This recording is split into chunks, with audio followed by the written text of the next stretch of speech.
स्तोत्र संहिता अध्याय 130 आरोहण स्तोत्र।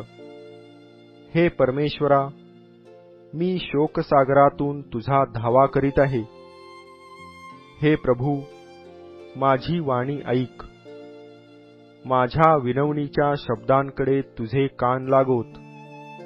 हे परमेशा, तू अधर्म लक्षात आणशील तर हे प्रभू, तुझ्या पुढे कोण टिकाव धरील?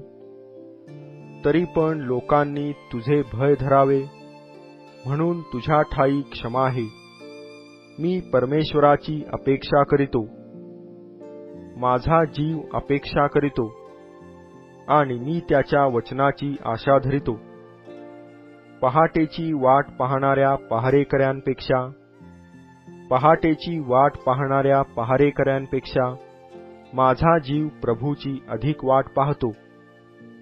हे इस्रायला, परमेश्वराची आशा धर, कारण परमेश्वराच्या ठाई दया आहे, त्याच्याजवळ उद्धार विपुल आहे। तो इस्रायलास त्याच्या सर्व अधर्मापासून मुक्त करील।